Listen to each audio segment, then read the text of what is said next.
Is complaining coolant temperature sensor. We pull this out.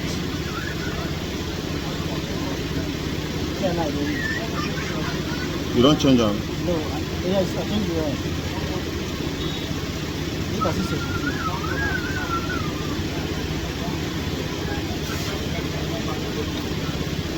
So let's test it and see if this one is in a very good condition.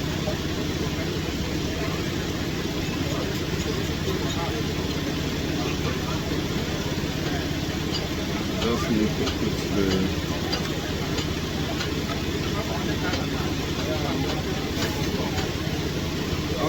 maybe I need to clip it on my hair. Now only one issue. And one issue for everyone.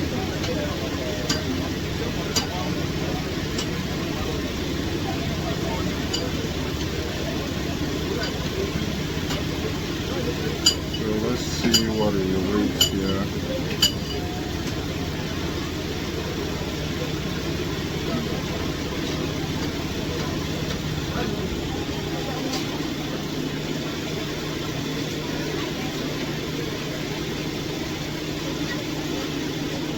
Not reading. Okay, I think I didn't set it well. Let's put it somewhere on the, yes, here. Let's try it again.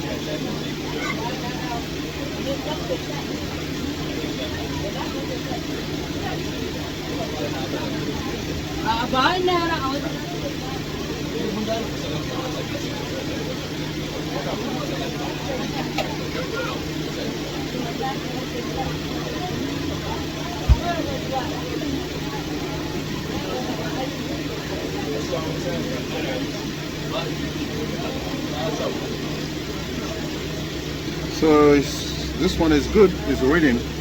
However, if you actually want to know how good is reading, we need to subject this to temperature and see if the resistance increases or decreases. That's the best way to test it. Now let's go on a live stream.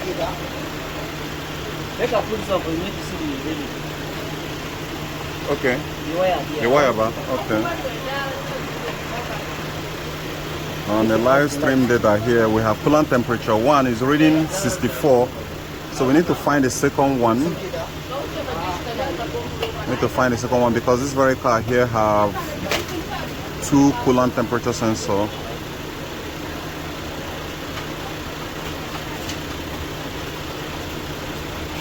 Why is it not showing?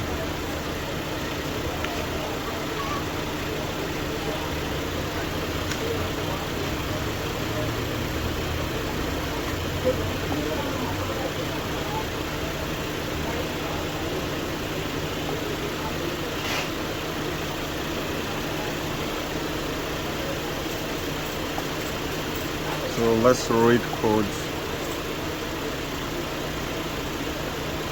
Okay, you can see it right here. It's terminal. But also we're trying to solve.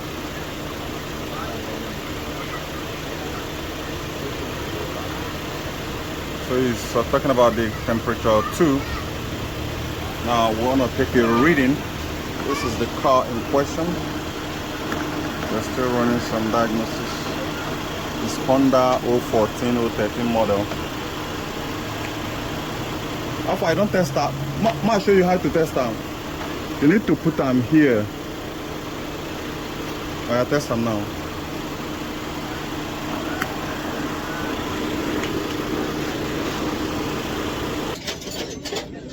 So I'm checking. You guys have seen it. We're able to get up to 4.8, 4.9 volts. That is the voltage reference that often comes from the ECU to this very coolant temperature sensor. So, okay, guys. Now, sorry, guys. We have a misdiagnosis, and the misdiagnosis I'm about to point it out to you guys who are following. Now that is where a real diagnostics comes in. I just showed you guys the code here. Now we have ventured into disconnecting this and instantly the system responded. I want to go back again so we can take a look at it. So I will show you guys exactly how to troubleshoot this kind of problem, because I've done it before in different cars. Now me don't see a manager, never see him. Manager never see him. So now we've replaced, in fact, even swapped the sensors. As a matter of fact, the one that we remove inside the system is working, but I just want to show you guys one interesting thing here.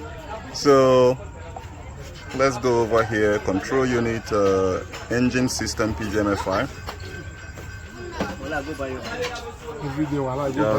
Yes, I give you work. Go do it. Go collect your own. We're waiting for it to load. You know, say, yeah. Instead of person, Right here. Okay. Now let's look at it. Read codes. Okay. Now you guys can see right now we have multiple sensors problem because we disconnect this one here. So we have two. We should be having two coolant temperature problem. Now let's go back. This is where we're going to find it on read the live stream that I'm going to select all of them, but it's supposed to be just to track only two because we are dealing with two here, so we need to track just the two of them.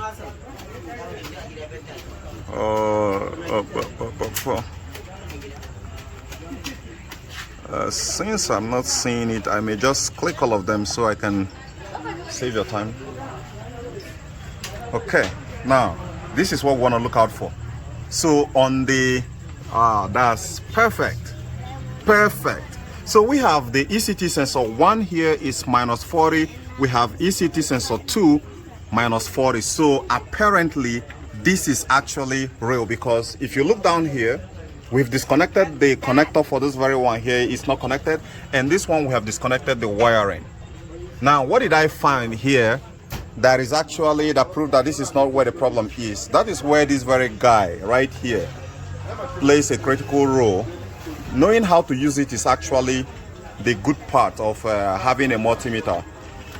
Now I've tested it after they remove it out of the system, and it's actually giving about 1,500 k ohms, which is pretty much normal. Now here is the drama part. This drama part here is where a lot of people missed it. I want to pull out that very sensor wiring connector here. Look at it right now. They didn't sellotape it, but that's not the problem. Now what I discovered here is very tragic. These two wire here, when you read these two wire here right now, sorry, this two wire here, this very two wire that's going into the sensor too, because that's where the problem is coming from. Because originally this one is reading about 60 degrees Celsius, but immediately when we pull that out, the both of them start reading 40. So right now, just like I showed you guys, so when you measure these two wires here, all right, you get exactly 4.5 volts. But when you plug it back into the sensor, the problem continues. So I have to test it rigorously to find out that the problem is the power got delivered to this very point here. But when the power from here to here, that is where the problem is. So there is every evidence is that this very socket is a problem and not a power problem or sensor problem. So I hope you guys got it right. So I'll catch you guys later. Bye for now. This is not the one which we tested the other time. This is the one which we are about to use to replace the one that is currently inside the system. So guys, I hope you find this very helpful. When you have a error code concerning the coolant temperature sensor, not just to replace it, you have to test the wiring, because most often times it's not actually that this very component is bad, but because the power that fits it have a glitch somewhere, or yeah, maybe it lost the ground or power, and that's actually giving you an error code. So guys, I'll see you guys in the next episode. Bye for now.